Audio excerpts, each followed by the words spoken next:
pag sinabing no to body shaming. Oo, gets naman. No Oo. to body shaming. Pero tingin mo ba healthy pa yung State mo. kaka no to body shaming mo? Napapabayaan mo na pala yung sarili mo. Hindi na siya healthy, di ba? Gets naman. Walang ibang responsible sa health mo, kundi ikaw.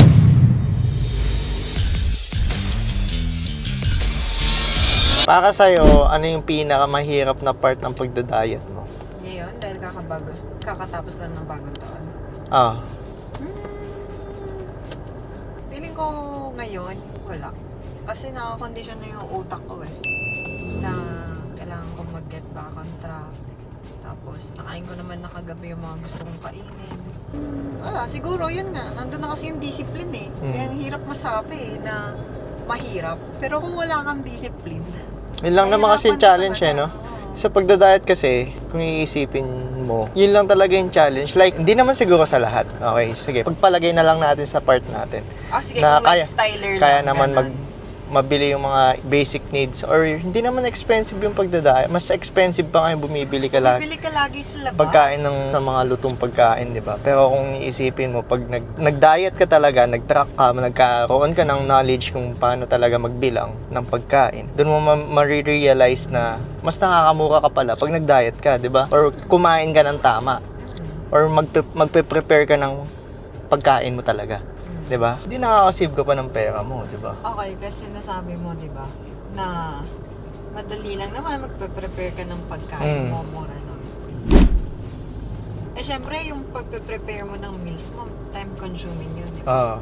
Paano mo i-apply yun sa mga taong nagsasabi na, hindi kaya ng oras ko, wala akong oras. So yun na nga. So dalawang bagay. So magde-decide ka niyan. Gagawa ka ba ng way na maghahanap ka ng nagmi-meal prep? Siyempre, kung maghahanap ka nun, hindi na ikaw magpe-prepare, magbabayad ka. Kumbaga yun yung service na babayaran mo. Yung convenience na nakuha mo dun, may kapalit na magbabayad ka. Pwede ding bawa meron kang one day na available sa 1 week. Prep mo in advance yung meals mo para reheat ka na lang. Oo. Hindi mo na siya po problema. Good thing din yun. Depende na lang. Kasi sabi nga nila, di ba? Kung gusto mo talagang gawin yung isang bagay, hahanap at hahanap ka ng oras para magawa yun. Ngayon, kung lagi mo na lang, like puro ka na lang excuses na, hindi talaga kaya ng oras I mean, wala ka bang at least 1 to 2 hours to prepare all your meals? Di naman siya ganun kahirap. Or if wala ka talagang time, bili kang air fry mo. Ready mo na lahat yung mga ingredients mo. So, syempre, meron ding yun, may disadvantage din. So, let's say, dahil air fry medyo dry ng konti yung kinakain mo. So, kumbaga yun yung kapalit ng... Pero convenience kasi. Kung convenience yung mas nang ibabaw doon. May dalawang choices ka pa rin na pinagpilian na may kanya-kanyang effect sa'yo. Kumbaga, di ba? So, ganun siya. Pag nag-air fry ka, issue mo lang doon, like yung chicken breast in air fry mo. Issue mo lang doon, dry siya compare kapag niluto mo siya sa pan. Pero pwede naman mo siya i-overcook, di ba? Para hindi siya super dry. Okay pa rin siya. Basta maraming way. Kailangan mo lang siyang gustuhin. Oo. Mag-e-effort ka lang din talaga. Sa dami na ng clients na na-encounter ko. So, usually na problem talaga nila is hindi nakakapag-prepare. Hindi. Meron kang isang doktor na kliyente, di ba? Pero still, nagagawan pa rin ng paraan. Oo, kasi gusto niya talaga di ba? Talaga So, ganun siya. Kung hindi niya man magawan ng time makapagluto, mag-e-exert siya ng effort na, kumbaga, mag-i-spend siya ng mas malaking pera para makabili ng diet na pasok sa kailangan niya. Kasi, para sa kanya, yung health is yun na nga, health is wealth at the same time, kumbaga, responsibility niya talaga yung health niya. Or diba? ito na lang, isipin mo na lang. Kung puro trabaho na lang yung ini-issue mo na wala akong time, blah, hindi ka naging active or hindi mo pinahalagahan yung health mo. Paano pag nagkasakit ka? Paano mo pa magagawa yung bagay na nagpapabisi sa'yo? Ano Wala. pang energy or fuel mo para magawa yung... Let's say, athlete ka or mahilig ka magluto. So, in the long run, paano mo pa siya magagawa ng mas magiging masaya ka or convenient ka kasi magaan yung pakiramdam mo, yung katawan mo, di ba? So, wala kang iniisip na masakit sa'yo kung hindi mo bibigyan ng kahalagahan yung health mo in your daily life, di ba? Also, one thing pa sinabi mo. Kasi di ba kung busy ka, sabi mo, order ka ng mga meal plans. Pero di ba pwede, meron din naman silang ibang options. Kung ayaw mo ng meal plan, pwede order ka sa mga restaurants like yung mga grilled chicken, Malaking bagay din yan. grilled Ayun, pork pinaka-basic chop, na nga lang guys eh. Bili ka na lang ng isang buong manok. Doon mo na lang kunin yung basic protein needs mo, 'di ba? Kung ayaw mo talaga magluto. So, good na agad, 'di ba? Ang daming ways, so pwede mong i-guesstimate, pwede mong timbangin. Timbangin mo pa. Mas maganda, timbangin mo talaga para mas on track ka talaga sa ginagawa mo. Nasa willingness mo lang yan. Tsaka at the same time siguro yung mga gustong maging fit pero hindi nila alam yung gagawin. Kumbaga lack of knowledge din siguro talaga, no? Pag sinabing diet sa kanila, naiisip agad nila mahirap kasi kailangan mo mag-alis ng kanin. Ayun naman usually yung Yun na nga yung usually, di ba? So, pag sinabing diet, no rice, no carbs, di ba? Ganon. Which is hindi. Kaya yun nga, kaya ako siguro no nasabi. rice, no carbs, pero naka-banana. Yes, di ba? Or Carbs pa rin naman. naka-unli gulay, di ba? So, yun, lack of knowledge din siguro, napakalaking factor siguro yun. Hindi siguro talaga. Kasi ako din naman, dumating ako sa time na yun na pag sinabing diet, dapat gulay ka lang, dapat wala kang kanin, di ba? Alala ko nga, nung college ako, nag-o-omad pa ako. Di ba? Hindi, kailangan mo siya. Kailangan mo ng carbs sa daily life mo. Kumbaga, kung meron ka mang health condition, let's say diabetic ka, so adjust ka sa needs mo or sources ng carbs mo. Kaya dapat talaga, no, bawat individual, lagyan talaga nila ng value yung health nila, no? Kasi kada pagkakamali nila, sa kanila din mag-reflect in the future. Let's say, pabayaan mo yung health mo. Sige, hindi mo maramdaman ngayon, in the next months. Pero, in the long run, pag naging habit mo siya, yun na, mabibigla ka, may ganito ka na pala. Kung hindi man nakuha mo na sa lahi nyo, pero dapat, yun na nga, meron ka na nga ganun eh. Dapat, iwasan mo yung dapat mong iwasan. Di ba? I-value mo yung health mo talaga, tsaka value mo yung buhay mo, di ba? Ayun, napansin ko din siguro, kasi ako kasi nga, hindi ko naman malalahat na kailangan gawin nila. Kailangan pa rin nilang gawin. Bigyan nila ng halaga yung pagkain nila, kinakain nila, kumbaga pagpili ng pagkain nila. Like tayo kasi parang lifestyle na nga, di ba? Sabi nga natin, lifestyle na talaga. Siyempre, dahil bodybuilders tayo. Pero yun nga, ako feeling ko, suggest ko lang din siguro na kahit hindi ka bodybuilder, kahit 80-20 rule or yung yun lang yung apply mo sa buhay mo. Siguro, yun yung pinaka-convenient, di ba? Eh tayo nga. Hindi na mahirap yun, nakapag-carbs ka or what, di ba? Gets naman na athlete tayo. Pero Oo. imagine mo, kung 3 years kang naka-off, sure naman, hindi 100% na Perfect yun. on point ka Oo. all the time sa buong 3 years na yun. Pinractice mo rin yung 80-20. Kasi kung hindi mo siya ipapractice like 3 years, super strict mo na diet, food. Burnout ka, guys. Ay, umay ka talaga. Umay, no? Di ka tatagal sa ginagawa mo. So, kaya kami tumatagal kasi, kaya ako tumatagal, kaya tumatagal si Shara sa pagda-diet kasi naka-flexible kami. Kahit naka-flexible kami, responsible pa rin kami sa mga numbers na kailangan namin i-hit. Kasi may goal kami. At the same time, yung health is napaka-importante sa amin. Kasi pag hindi kami kumain ng mga ilang araw, ang mangyayari naman sa amin, mag-reflect sa amin is mapapaisip ka na, ba't mo pinabayaan yun, di ba? Dapat hindi ka ganun na nag-react na porket napakain kayo ng isang beses, magdedire-diretso ka na, di ba? So, di ba nga sabi, ikaw yung responsible sa health mo. So, kung ikaw yung nagpabaya, sa'yo din magre-reflect, di ba? Ganun lang siya, basic lang naman talaga lagi. Kumbaga, bago mo gawin yung isang bagay, isipin mong maigi. Kung okay ba, kaya kong tanggapin yung magiging consequence ng mga decisions na gagawin ko. Kaya, maging wise lagi kayo sa mga gagawin yung decisions. Kada decisions na ginagawa nyo, may good or may kapalit siyang hindi okay din para sa'yo. Actually, bulking ka or cutting ka, pareho lang naman merong good and bad yun. Bulking ka, good kasi you're building muscle. Bad kasi like in terms of appearance, malaki mo. Tapos kapag ka-cutting ka naman, good kasi sexy ka. Bad kasi hindi siya sustainable in kapag sobrang tagal. Yung nakikita niya nagpe-prep talaga. Yung nasa single digit body fat. Hindi talaga siya healthy. Tagal ng Hindi siya sustainable ng matagal. Kaya, yun. Kung gusto mo siyang gawin, kaya siyang puntahan. Pero, may time lang na kailangan mo din siyang i-let go talaga. Siyempre, for the growth din, di ba? Pag sinabing growth, Hindi lang sa inside bodybuilding. So, syempre sa buhay mo, sa family mo, sa business mo, sa pagiging tao mo. Kumbaga, overall siya. Anong challenge mo? Para sa akin? Sa akin, hindi na siya, kumbaga, disiplina na lang talaga. Kasi nandun na eh. Yung disiplina na nandun na, kumbaga, kailangan ko na lang siyang mas puliduhin. Actually, mas masaya pa nga bumalik nun kasi alam mong, shit, dami kong kinain, lakas ko niyan. Di ba? Hindi mo kailangan mag-guilty, di ba? Umi-fuel ako. Tinanggap ko na kumain ako, may consequence yun na mafe-feel ko medyo sluggish ako in terms of sa looks, di ba? Pero tatanggapin ko siya na mas may energy ako to perform. Actually, yan lang naman eh. Yung di ba kumain ka kahapon, syempre, water retention magre-reflect all over your body. Weight mo, mukha mo, magmamanas ng konti. Well, di naman sobra kasi one day lang naman. Pero mapapansin mo na parang medyo manas siya. Tapos yung tiyan mo, laki-laki. Pero pag naman bumalik ka ng ayusin mo lang. Yeah. Wala, back to normal. Consistency ulit. Diba, apply mo ulit. Wala namang kailangan i-adjust or what di ba? Balik ka lang talaga.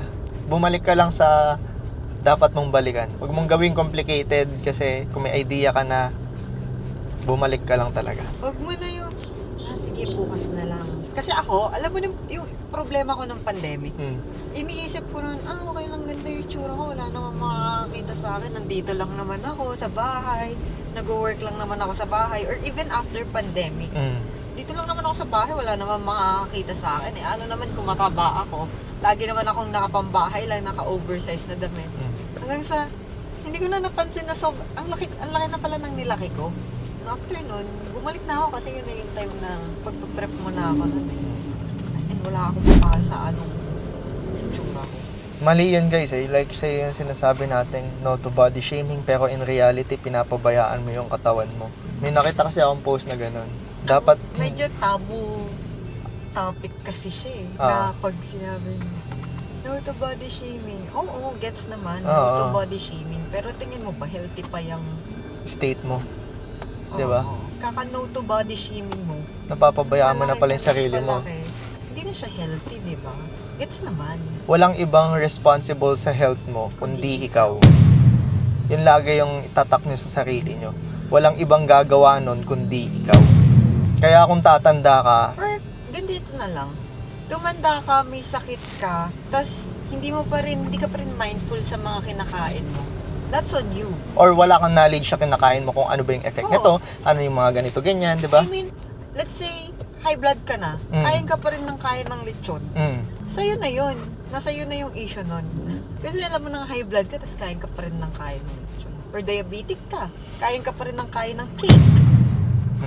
Di ba? At least maging mindful ka lang sa kinakain mo. Okay ka na nun. Kumbaga, kung alam mo lang yung amount na hindi naman siya totally bawal siguro eh. Siguro may amount. Paminsan-minsan. Hindi siya magandang term yung paminsan-minsan. Kumbaga, alamin mo yung amount na pwede lang sa'yo. Kasi kung mas alam mo yung amount na pwede lang sa'yo, siguro may araw na kinakain mo siya pero hindi ka sumusobra. Nandun ka pa rin sa limit mo, di ba? At least, hindi ka deprived. No. Like yung dad ko, diabetic siya. Pero hindi ko na-issue sa kanya na sabihan na, dahan-dahan ka saan mo. Kasi siya mismo, minomonitor niyang maayos yung sugar niya. And hindi siya, kakain siya, yes, kakain siya ng matamis, pero alam niya when to stop. Kasi sabi nga, di ba, walang ibang responsible sa health mo, kundi ikaw. Wala ibang pwedeng sisihin eh. Di mo naman pwede sasabihin, yung friends ko kasi aya ng aya eh. Di ba? Pwede ka naman mag-say no eh. Oo, walang, kumbaga, kung sasama yung loob nila, yung pag-no mo na yun is para sa health mo naman yun eh. Or pwede ka naman sumama, pero yun nga, be mindful again with your food. Oo, kumbaga, responsible mo. Kasi, yung food na pipiliin mo dapat, yung tingin mong okay sa magiging effect ng katawan mo, di ba? Di mo naman kailangan mag-all out na everyday kada labas. All out ka On point ka, di ba?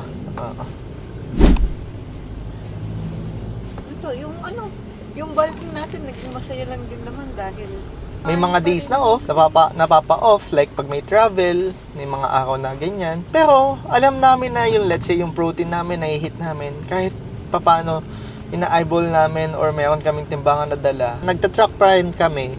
Pero yun nga, dahil nagta-travel, kahit ako, ganun din naman ako sa mga clients ko na hindi ko sila pinupush na, magbilang ka na sa travel ka or what. Diba? Hindi. Kumbaga, kailangan mo lang talaga malaman yung pinaka-limit mo para hindi ka, deprived talaga. Well, depende na lang kung on-prep ka. Pag on-prep ka, talagang ikaw din yung responsible. Ganun din. Ikaw yung responsible sa magiging package mo pag sumampa ka sa stage. Kaya, before ka pa dapat nag-prep, pinlano mo na yun. Like ngayon, ikaw gusto mo mag-Thailand ng January. Ako alam ko na agad, pass. No siya. Kasi, magpe-prep siya. So, ganun siya. Ikaw na lang, bahala ka na. Kaya mo na yan. Kung magta-travel man ako ng na-prep. Ganun pa rin. Maghahanap ka ng mga sources na... Meron na ako agad option anong kakainin ko. Alam ko na kung ano lang. Isiset ko na yung utak ko nun na okay, naka-prep ka magta-travel. So, huwag mo nang pangarapin na makakain ka ng masarap. ng mga kung ano mang masarap sa kanto. Na hindi mo bibilangin. Kasi wala eh. Nag-commit ka na eh. Tsaka hindi yan, yung masakit kasi doon. Pag natalo ka, magpo-flashback lang sa'yo na ang ina dapat kasi hindi ko kinain yung... Or dapat nag-stick na lang ako 100% sa prep ko. May tamang time para gawin yung mga ganong bagay na mapapa-off track ka. Kaya nga tayo may off-season guys, di ba? After ng prep mo, After ng prep, doon mo siya gawin. Mentally, ikaw din yung maaapektuhan pag natapos mo yung show na gano'n yung ginawa mo. Tapos di ka na-satisfied. Di ka na-satisfy. Kailangan, alam mo din yung sineset mong expectation. So, manage expectation ka dapat. Manage mo lagi yung expectation mo. Ako naman, yung ginagawa ko sa mga clients or athletes, gawin mo lang yung 100% mo. Kung di man 100%, 90% mo sa prep. Hayaan mo na kung ano yung maging result. At least, naging... Actually, ngayon, nagsiset na ako ng expectation ko. Ang iniisip ko na lang, susundin ko na lang kahit anong ilalapag ni Poy. At least, 100% ko siyang nagawa. Nagawa ko siya sa very best ko. Ngayon, kung di ako manalo, okay, fine, bawi sa susunod. Ayoko kasi yung isiset ko na, hindi, dapat ako yung manalo. Kasi hindi, and masakit yun eh, kung di mo siya nakuha. Kumbaga walang masama maging competitive. Oo. Okay lang yun. Pero, yun nga, ayaw namin na pag yung bodybuilding sinalihan nyo or sinalihan mo, magiging parang trauma. Kasi yung isang coach, nag-set ng mataas na expectation masyado, nung natalo, wala na. Tsaka, so, mas maganda yung tatagal ka talaga na kahit matalo ka, pero dahil in-all out mo siya, kumbaga wala kang pagsisisi. Kumbaga masasabi mo na, baka hindi ko pa oras, hindi ko pa panahon, kaya hindi ako nanalo ng top ngayon. Mas maganda mo pang isipin nun is, baka pinapatamis pa. Mas pinapasarap pa na trabahuin ko ng mas matindi para pag nanalo ako, mas magiging maganda yung story ng panalong yun. Ganun siya dapat isipin, hindi yung isipin mo na ayoko na. Tsaka ano kasi diba dito, hindi mo naman alam sino mga kalaro mo eh. Totoo. Tsaka iba't iba kayo ng starting point. So hindi mo masasabi na kahit anong 100% mo pa na ginawa mo, eh kung yung nakalaban mo naman is mas matagal na sa'yo, tsaka mas maganda talaga yung starting point, lahat talagang laban dun kahit anong 100% mo sa prep mo. Tsaka subjective eh. Depende sa judge kung sino yung magustuhan nila eh. Tsaka kung mag-stand out ka talaga. Kung mag-stand out ka sa stage. Madaming factors. Kaya dapat, syempre, enjoy. Gawin mo yung best mo. Best lang lagi. At the same time, enjoyin mo lang yung journey. So, kung kung magiging issue naman is, ito kasi yung pinagawa sa akin eh. Nag 100% naman ako, pero parang may kulang eh. So, syempre, yung magiging learnings naman sa'yo nun, for that case is, i-assess mo yung mga pinagawa sa'yo and tignan mo kung saan ba nagkamali or saan ba may kulang si coach, and then i-discuss nyo, 'di ba? Pag walang naging adjustment, mag-isip-isip ka na pag ganoon, 'di ba? Dapat maging open yung coach mo din sa mga ganong discussion kasi katawan mo yan eh. Nakikita mo kung paano din mag-react yung katawan mo. Dapat may idea ka din diyan. Dapat hindi sumasama yung loob ng mga coaches pag ganoon. So, binibigyan din kayo ng insights, so dapat alam nyo rin kung paano mag-respond. Maging open-minded tayo sa mga new ideas. Baka mamaya may matutunan pa pala tayo sa mga pag may mga ganong cases, di ba? At the same time, in the long run, mag-grow ka. Anong struggle mo sa mga bagong first time na lalaro ng mga or first time mag-prep competition? Struggle? Actually kasi ako, mostly guys, yung mga athletes or clients na mag-undergo sa competition prep, dumadaan talaga ng off-season sa akin, kaya naayos ko na sila. Naayos ko yung habit nila, naayos ko yung mga pag-execute nila ng exercise and all. Siguro yung magiging challenge lang sa akin is numbers. Pag sobrang dami na talaga nila. Kumbaga may ano na eh, may sistema na kasi. Kasi pag ako, may pinag-go na ako na athlete from the team, alam ko na hindi na siya sakit sa ulo. Kumbaga ganun siya. Kumbaga hindi ko na kailangan pa siyang bantayan, sabihan araw-araw na, oh, yung diet mo, baka hindi ka on point. Oh, baka mamaya yung workout mo, hindi mo inaayos, yung cardio mo. Hindi. Pag sinabi kong, taka na, focus mo na para mag-prep, alam ko, ready na yung athlete. Masakit sa ulo yun kapag lahat ng moves niya binabantayan mo. Kumbaga, alam ko na dala-dala mo yung name ng team. Na pag pinabayaan kita, sa akin din mag-reflect yun. Pero ako, pag nag-coach ako, alam ko na ibibigay ko yung best ko hanggang sa oras na sasampa ka. Nasa sayo na lang talaga kung paano mo i-execute yun araw-araw. Oo, teamwork kasi talaga siya eh. Hindi, yes, binigay mo yung best mo. Pag siya hindi niya binigay yung best niya, wala din eh. Nilatag mo na yung lahat. Mapapansin mo rin naman yun eh. Bakit yung mga ka-team mo, okay naman lahat yung nag-improve. nila. Ikaw lang yung tanging nag-iisa na hindi mukhang nag 100%. Di ba? Malalaman Doon mo yun ma-realize na doon ka na data mag-reflect. nila, Oo. Yung mga buhat, malaking factor din yun eh. Sobrang laking factor yan, guys. Bakit ganon? Di stagnant yung buhat mo, ganon, walang progress. So, hindi ka naman kasi mag-e-expect din na sobrang laking progress pag nakakat eh. Tandaan nyo, pag nakakat na kayo, huwag na kayo mag-expect ng ng growth. I mean, na lumaki pa kayo. Kasi nagkakat nga kayo eh. So, ang goal nyo na lang is Muscle to lean down building talaga. happens in off-season. Oo. Kumbaga, kung mayroon man muscle building during your competition prep approach, siguro kung ka, beginner ka, or matagal kang tumigil. Pero kung halimbawa, advanced athlete ka na gano'n, unless naka-enhance ka siguro.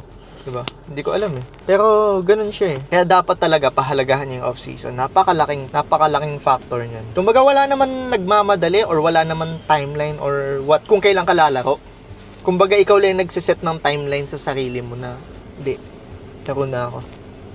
Kumbaga isipin mo lagi, gawan mo ng magandang storya yung gagawin mo lagi, everyday. Para maging maganda, di ba? So mag-off-season ka na maayos. Sana may natutunan kayo dahil mag-gym na kami. Comment kayo kung may mga natutunan kayo sa video na to. Or kung ano pang gusto niyong pag-usapan. Kasi mag-gym lang talaga kami. So nandito na nga kami sa Anytime Fitness, oh. 'Di ba?